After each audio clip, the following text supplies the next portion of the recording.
de tous ceux qui nous ont nourris durant ces semaines, sans rupture, avec engagement. Le rapatriement de plusieurs dizaines de milliers de ressortissants français et européens depuis des pays du monde entier et le soutien aux Français de l'étranger. Très souvent, ce qui semblait impossible depuis des années, nous avons su le faire en quelques jours. Nous avons innové, osé, agi. Au plus près du terrain, beaucoup de solutions ont été trouvées.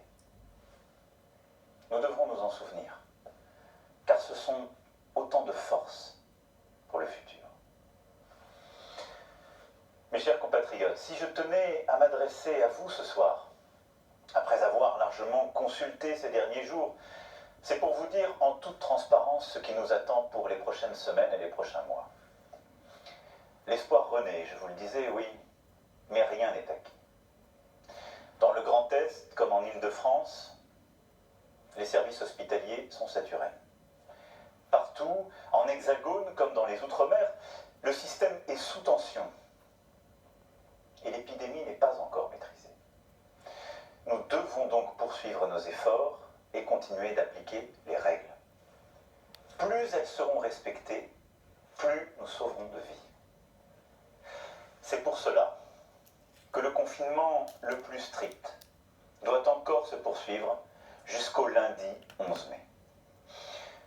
C'est durant cette période le seul moyen d'agir efficacement. C'est la condition pour ralentir encore davantage la propagation du virus, réussir à retrouver des places disponibles en réanimation et permettre à nos soignants de reconstituer leurs forces. Le lundi 11 mai ne sera possible que si nous continuons d'être civiques, responsables, de respecter les règles et que si la propagation du virus a effectivement continué à ralentir. Je mesure pleinement, en vous le disant, l'effort que je vous demande.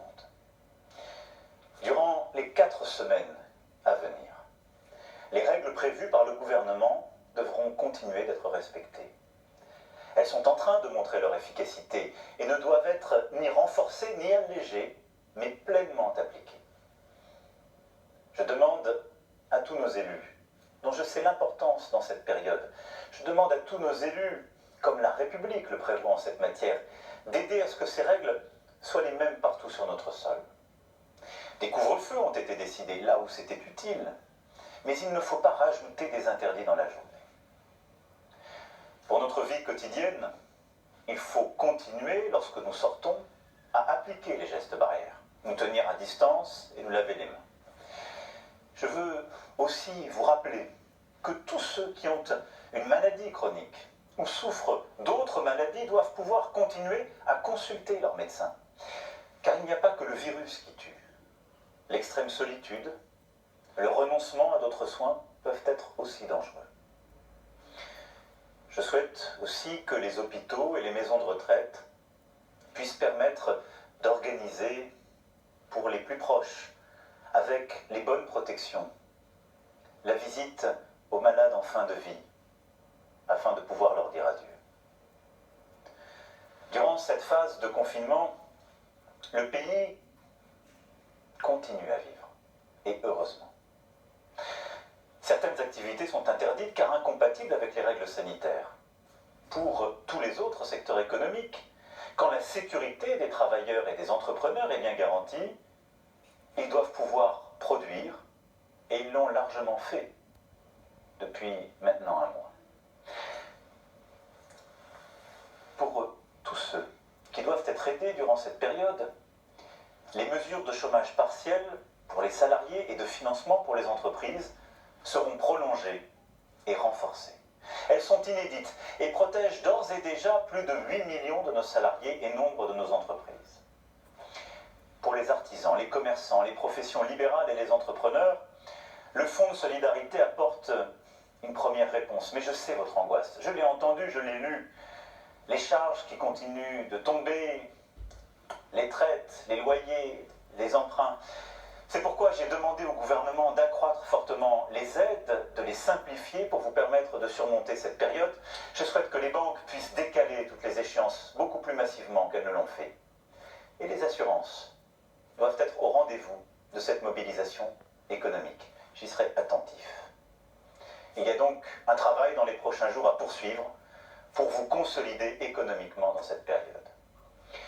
Rapidement, un plan spécifique sera mis en œuvre pour les secteurs qui, comme le tourisme, l'hôtellerie, la restauration, la culture et l'événementiel, seront durablement affectés. Des annulations de charges et des aides spécifiques seront mises en place.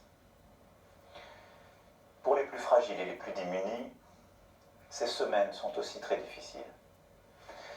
Je veux remercier les maires, les élus locaux, les associations qui se sont fortement mobilisés aux côtés du gouvernement. Et j'ai demandé à celui-ci d'aller plus loin, là aussi, et de verser sans délai une aide exceptionnelle aux familles les plus modestes avec des enfants, afin de leur permettre de faire face à leurs besoins essentiels. Les étudiants les plus précaires, vivant parfois loin de leur famille, en particulier lorsque celles-ci viennent d'outre-mer, seront aussi aidés.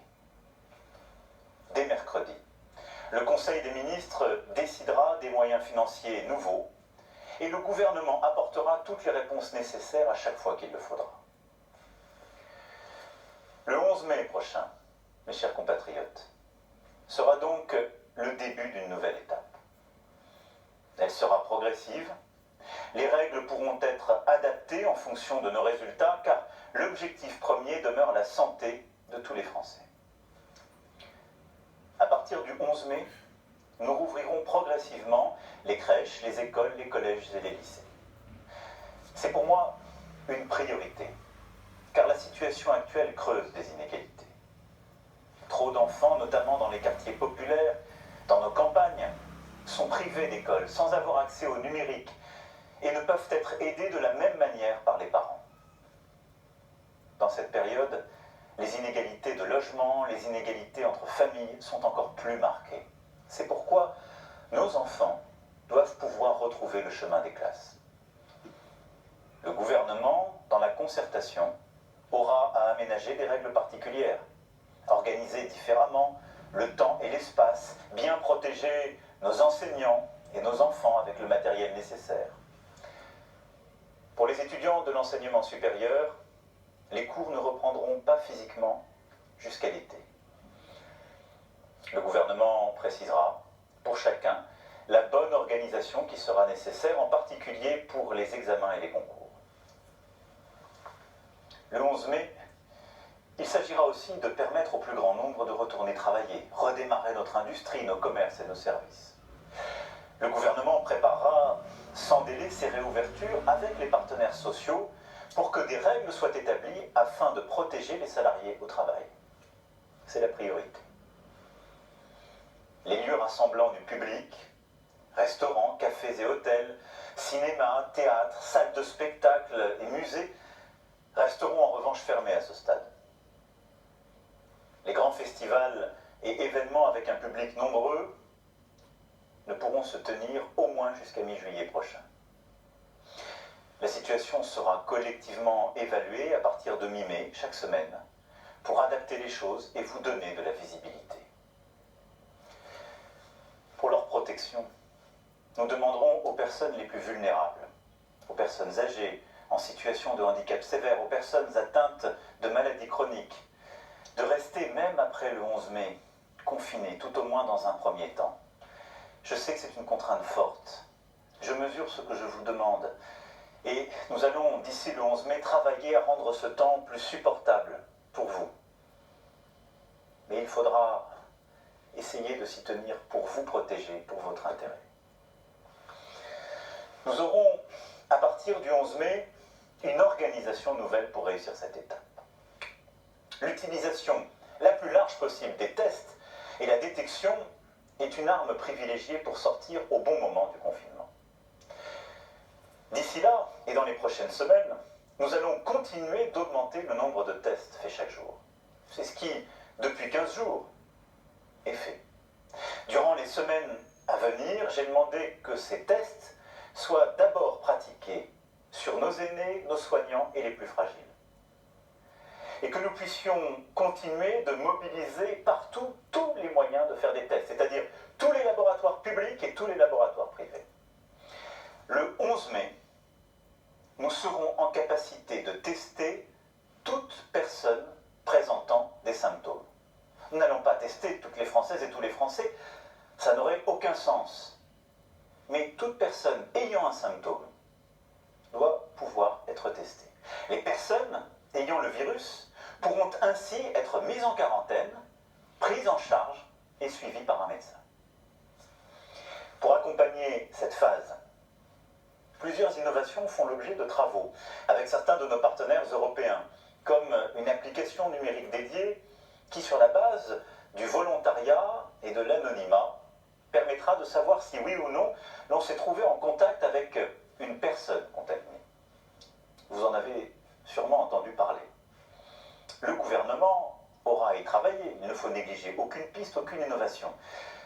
Mais je souhaite qu'avant le 11 mai, nos assemblées puissent en débattre et que les autorités compétentes puissent nous éclairer. Car cette épidémie ne saurait affaiblir notre démocratie ni mordre sur quelques libertés. Jusqu'à nouvel ordre, nos frontières, avec les pays non européens, resteront fermées. Nous déploierons ensuite tous les moyens nécessaires à la protection de la population. En complément des gestes barrières que vous connaissez bien et qu'il vous faudra continuer à appliquer, l'État, à partir du 11 mai, en lien avec les maires, devra permettre à chaque Français de se procurer un masque grand public. Pour les professions les plus exposées et pour certaines situations comme dans les transports en commun, son usage pourra devenir systématique.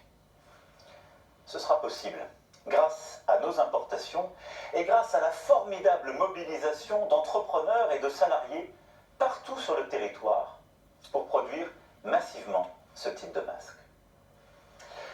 Le gouvernement présentera d'ici 15 jours, sur la base de ces principes, le plan de l'après-11 mai et les détails d'organisation de notre vie quotidienne.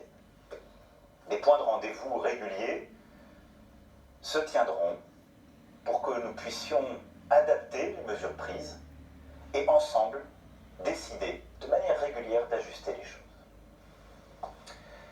Alors, à quelle échéance dès lors peut-on espérer entrevoir la fin définitive de cette épreuve? Quand pourrons-nous renouer avec la vie d'avant? Je sais vos questionnements, je les partage. Ils sont légitimes. J'aimerais tellement pouvoir tout vous dire et vous répondre sur chacune de ces questions, mais en toute franchise, en toute humilité, nous n'avons pas de réponse définitive à cela. Aujourd'hui, d'après les premières données qui seront prochainement affinées par ce qu'on appelle les tests sérologiques, une très faible minorité de Français ont contracté le Covid-19. Ce qui veut dire que nous sommes loin de ce que les spécialistes appellent l'immunité collective, c'est-à-dire ce moment où le virus arrête de lui-même sa circulation parce que suffisamment d'entre nous l'avons eu. C'est pourquoi la première voie pour sortir de l'épidémie est celle des vaccins. Tout ce que le monde compte de talents, de chercheurs, y travaille. La France est reconnue en la matière et a d'excellentes ressources. Parce que c'est sans doute la solution la plus sûre, même s'il faudra plusieurs mois au moins pour la mettre en œuvre. Notre pays investira encore plus massivement dans la recherche. Et je porterai dans les prochains jours une initiative avec nombre de nos partenaires en votre nom pour accélérer les travaux en cours. La seconde voie, ce sont les traitements. Nous y travaillons depuis le premier jour. Il y a eu, je le sais, beaucoup de débats dans le pays. Toutes les options sont explorées. Et notre pays est celui qui a engagé le plus d'essais cliniques en Europe. J'ai tenu moi-même à comprendre chacune des options possibles, à m'assurer que tout était essayé dans les meilleurs délais et avec rigueur. Il ne s'agit pas de donner un traitement si on n'est pas sûr, mais de procéder à tous les essais cliniques pour que toutes les pistes soient poursuivies. Et croyez-le, nos médecins, nos chercheurs travaillent d'arrache-pied. Aucune piste n'est négligée, aucune piste ne sera négligée, je m'y engage. Voilà, ce soir je partage avec vous ce que nous savons et ce que nous ne savons pas. Nous finirons par l'emporter, mais nous aurons plusieurs mois à vivre avec le virus. Avec humilité, il nous faut aujourd'hui décider et agir en tenant compte des incertitudes. Avec lucidité, oui, parce que regardez l'Asie. Le virus semblait avoir été vaincu et il revient dans de nombreux pays qui à nouveau décident de refermer leurs économies. Il nous faut donc procéder avec calme et courage. Mais ce que je sais à ce moment, mes chers compatriotes, c'est que notre nation se tient debout, solidaire, dans un but commun.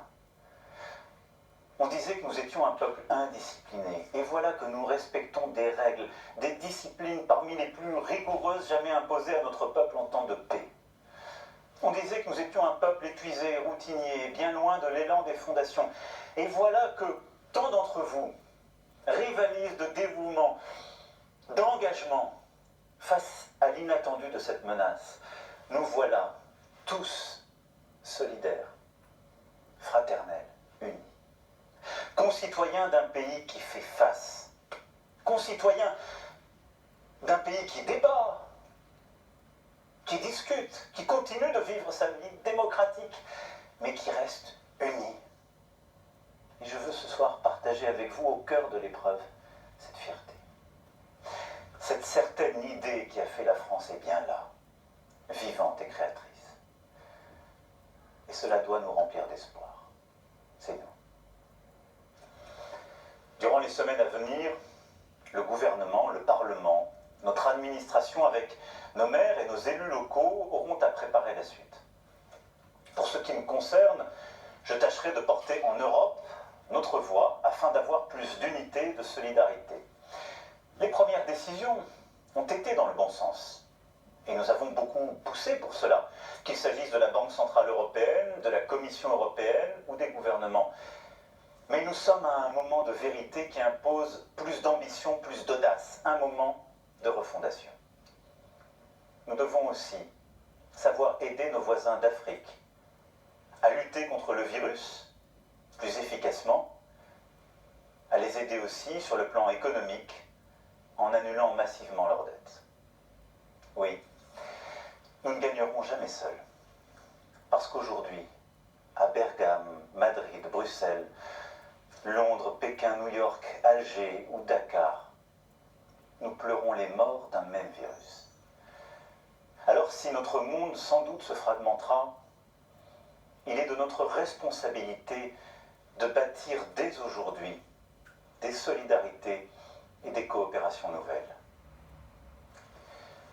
Il nous reviendra aussi, dans les prochaines semaines, de préparer l'après. Il nous faudra rebâtir notre économie plus forte afin de produire et redonner plein espoir à nos salariés, nos entrepreneurs, garder notre indépendance financière.